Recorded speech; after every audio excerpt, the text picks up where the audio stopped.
dia que tinc temps per sortir a passejar amb la Jas i la pluja m'aixafa la guitarra. A més, les previsions deien que faria sol. És que això no té ni cap ni peus. En fi, aprofitaré per repassar l'examen de demà, que no és precisament bufar i fer moda. En català tenim centenars d'expressions populars com aquestes. Avui t'explico què són les frases fetes, d'on surten i com utilitzar-les. No pateixis, ja sé que sembla complicat, però és més fàcil del que et penses. Som-hi!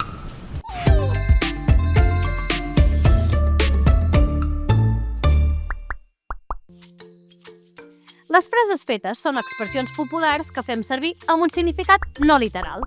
Perquè ens entenguem tu i jo, no has d'interpretar-les al peu de lletra ni pots canviar cap paraula de la frase perquè perdrien la gràcia i el sentit. Les frases fetes transmeten idees de manera rica i expressiva i estan marcades culturalment. Et fan sonar molt més autèntica i connectada amb la cultura. Per exemple, fer el cor fort significa sobreposar-se a una adversitat, com ara afrontar l'examen de matemàtiques.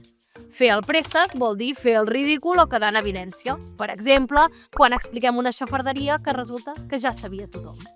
Tenir el cap ple de pardals, en canvi, vol dir tenir idees eixelebrades. De segur que coneixes algú que té el cap ple de pardals. I si no coneixes ningú, fes-t'ho mirar, perquè segurament ets tu.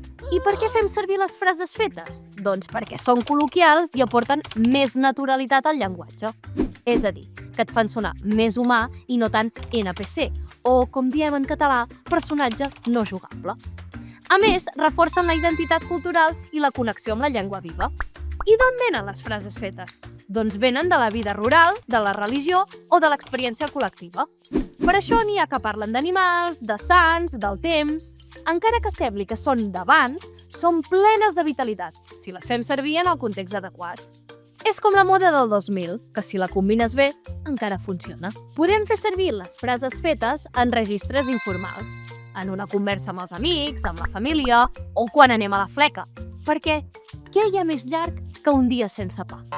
En registres formals i acadèmics és millor evitar-les. En un treball de recerca, per exemple, no escriurem que una cosa ens fa ballar el cap.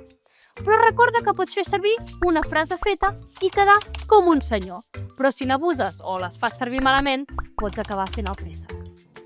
La clau és conèixer-les, entendre-les i no fer-ne un gra massa. En resum, les frases fetes aporten riquesa i expressivitat. El seu sentit no és literal, sinó figurat. El seu origen és popular i reforcen la identitat cultural. En registres formals i acadèmics és millor evitar-les. Les frases fetes enriqueixen la llengua i la fan genuïna i original. A més, ens expliquen moltes coses de la nostra història popular. Bé, a veure si para de ploure perquè estic que m'enfilo per les parets i tinc ganes d'estirar les cames. Ens veiem al proper capítol. Adeu! Les frases fetes són expressions noves, genuïnes, manllevades. Genuïnes. Quin tipus de significat tenen les frases fetes? Literal i descriptiu? Figuratiu i expressiu? Tècnic i especialitzat?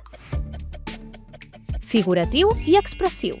En quin context és més adequat fer servir frases fetes? En una conversa informal amb amics o família? En un treball acadèmic o informe científic? En un document administratiu oficial? En una conversa informal amb amics o família?